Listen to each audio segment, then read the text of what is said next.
Salam Horas, Bapak Ibu Saudara-saudari yang terkasih di dalam Kristus Yesus. Sebelum kita mendengarkan renungan salib kasih di hari ini, marilah kita bersaat teduh sejenak.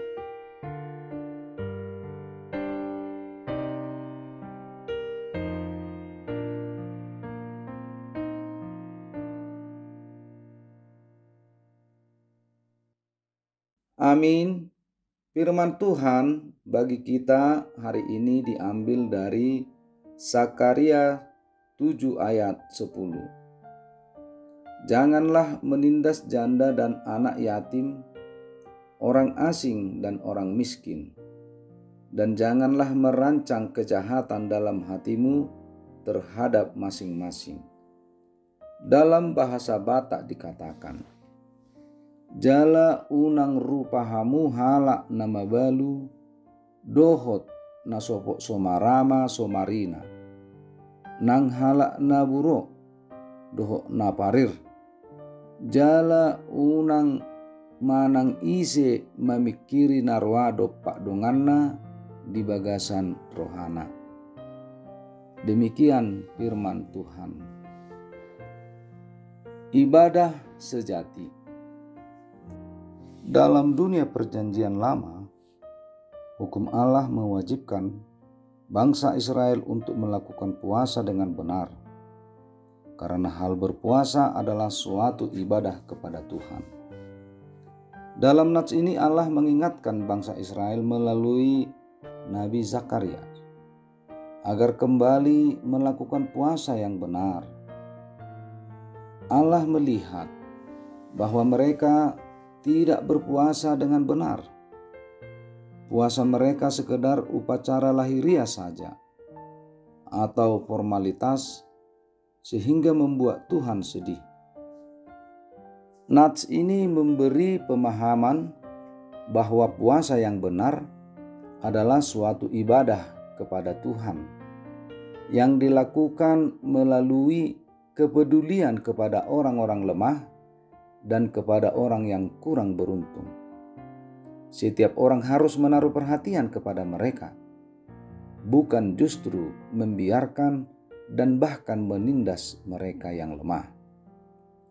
Kenapa harus peduli kepada orang yang lemah? Karena orang yang kurang beruntung dan yang tak terlindungi selalu menjadi perhatian khusus dari Tuhan Yesus. Kebaikan apapun yang diberikan kepada mereka sangat menyenangkan hatinya. Demikian juga bagi kita saat ini, melalui nats ini kita diajak agar tetap peduli kepada kaum atau orang yang lemah, yang kurang beruntung dalam hidupnya. Kepedulian dan memperhatikan kebutuhan jasmani dan rohani orang-orang lemah merupakan bagian yang tidak terpisahkan dari ibadah orang percaya kepada Tuhan. Kita dituntut agar dalam peribadahan tidak hanya formalitas dan rutinitas saja, tetapi harus mampu mengekspresikan ibadah kepada Tuhan melalui kasih terhadap sesama, secara khusus orang-orang yang termarginalkan. Dalam cerita Alkitab, yaitu dalam Ulangan 24 ayat 19-21, dikatakan orang Israel tidak boleh mengumpulkan apa yang tersisa di ladang, memungut sisanya bagi diri mereka sendiri. Sisanya harus ditinggalkan untuk penduduk asing, untuk anak laki-laki yatim dan janda.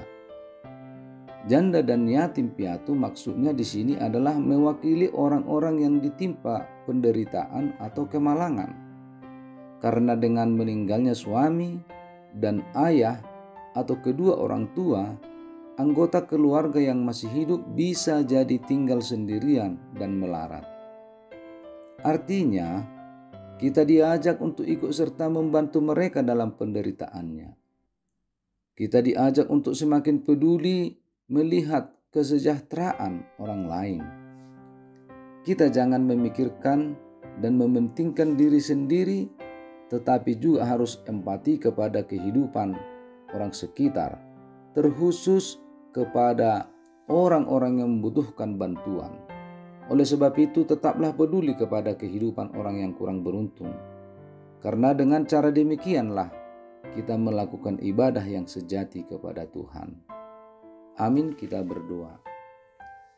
Terima kasih Bapa Surgawi, firman-Mu kabar baik yang Tuhan sampaikan kepada kami yang mengingatkan kami agar kami peduli kepada sesama kami secara khusus kepada orang-orang lemah. Ajar kami melalui Roh Kudus-Mu agar kami mampu melakukan firman-Mu ini. Berkati hidup kami satu hari ini. Berkati segala aktivitas kami, pekerjaan kami, dan segala kerinduan kami hendaknya Tuhan kabulkan. Bapa di dalam kerajaan sorga, kami serahkan hidup kami ke tangan pengasihan-Mu, dan ampunkan kami dari segala dosa kami, agar kami semakin layak memuji dan memuliakan nama-Mu. Terpujilah Engkau Tuhan, kekal sampai selama-lamanya. Anugerah Tuhan kita Yesus Kristus, kasih setia dari Allah Bapa, dan dengan persekutuan Roh Kudus menyertai Bapak, Ibu, Saudara-saudariku sekalian. Amin.